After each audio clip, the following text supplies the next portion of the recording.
Hey everyone, and welcome to my channel. I'm Alexis, and in today's video, I'm going to be sharing with you guys a few cabin hacks that will elevate your next cruising experience. I'm going to be talking about hacks like the magnetic hooks that everyone knows about, Dyson Airwraps, and a way to level up on the tier status when picking your next cabin. So without further ado, let's get right into it.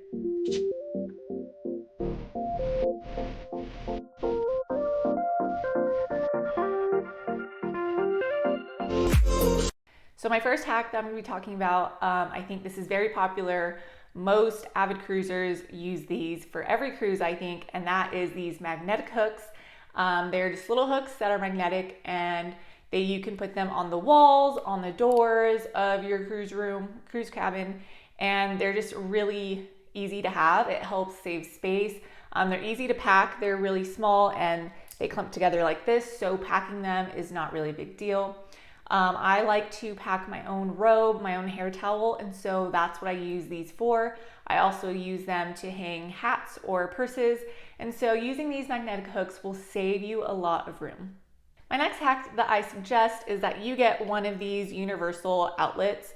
Looks like this. It has one for most every country, but this is so convenient to have on a cruise because sometimes, especially if you're traveling abroad, the cruise cabins don't usually have every single outlet. So this is just really nice to have. It's also not that big, so it's easy to pack.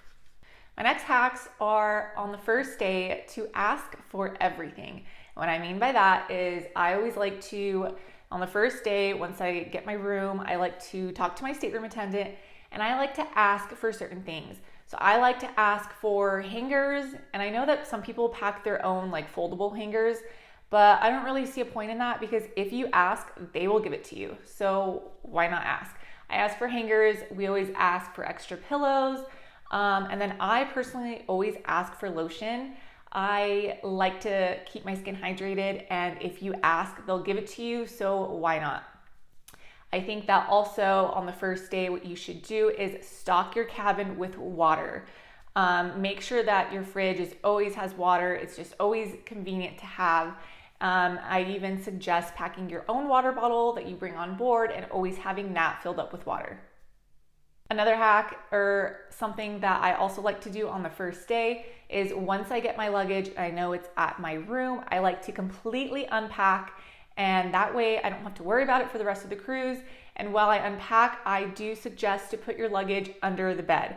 And most big luggages fit under the bed. My biggest luggage always fits under the bed. I know some people like to keep their luggage out, like on the couch, or put it by their balcony or something, but it just seems so cluttered. And if it fits under the bed, then why not? Next hack is if you do book a balcony, to take advantage and plan to use that balcony. Plan to sit out on the balcony one day and read your book if you like to read. Plan to get room service delivered for breakfast so you can eat it on your balcony, drink coffee on your balcony. That's always really nice. Maybe plan to have a pre-dinner drink on the balcony, watching the sunset. We always like to do that, play some music. It's just really nice to, if you have a balcony, just plan something to do with it. You want to take full advantage of that balcony. Next, I want to advise that if you do have the option to choose where your cabin is, I think that you should take time before choosing where your cabin is located, because depending on where it's located, it can give you a completely different cruise experience. So if you're someone that gets seasickness pretty easily, I would suggest booking your cabin in the center of the ship where it's less rocky. If you don't like a lot of noise or you're a light sleeper, I would suggest staying away from staterooms that are either in the very, very front of the ship or the very, very back of the ship. We had a cabin that was the very front of the ship, right under the bridge. And unfortunately, one of the nights it was completely foggy and stormy, I guess.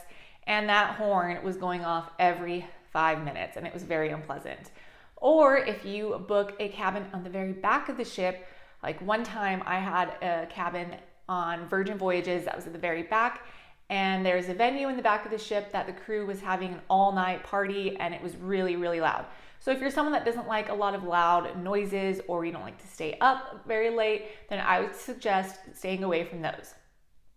My number one top favorite stateroom placement that I have recently liked is on mega ships. If you book a room on deck 8, because deck 8, that's where Central Park is, so you can get from one end to the other end of the ship very easily. It's quiet and nice, so it's not loud, but it's just a very convenient deck to have your stateroom on. So my next hack is kind of silly. It's for the girlies. So I have a Dyson Airwrap and I absolutely love it.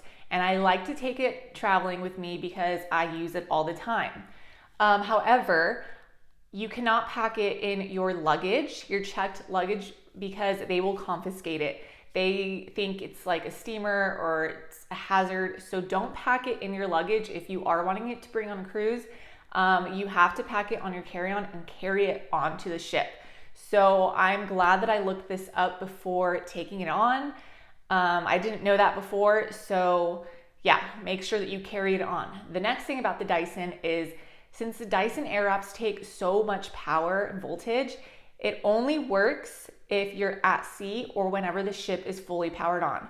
So if you're in port, your Dyson will not work. So I went 2-3 cruises, I think, with my Dyson Airwrap on a cruise, and I thought that my Dyson Airwrap was dying or it was broken, and it was very, very sad.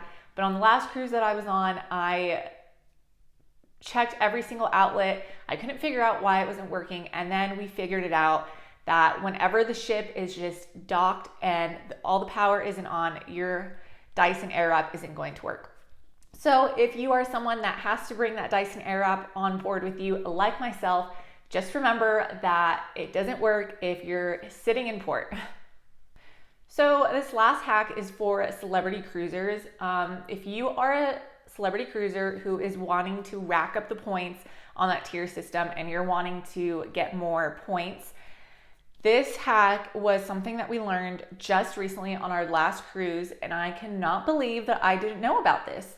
So we are people that we like to stack up those points. We obviously want to get to the highest points sooner rather than later. And we found out that if you go green in your cabin, that you get an extra point per day. And so what that means is on the first day, or even when you're booking it online, you can select to go green. And what that means is you only get one turn down service a day. And which, I mean, it's totally fine. You don't need a whole bunch of towels every single day. I think that one turn down service is totally fine and worth it to have that extra point added. So go green. If you're sailing with Celebrity, go green, because why not? You're racking up those points. There are so many cabin hacks out there, but these are the main ones that I wanted to share with you guys that I usually use and that I find helpful. Now, if there are any other hacks that you think that I should do or would enjoy, please leave them down in the comments. And if you guys found this video helpful or enjoyed it at all, please give it a thumbs up and don't forget to subscribe so you're always updated with all things cruising and travel. Don't forget to always seize the day, and I'll catch you in the next one.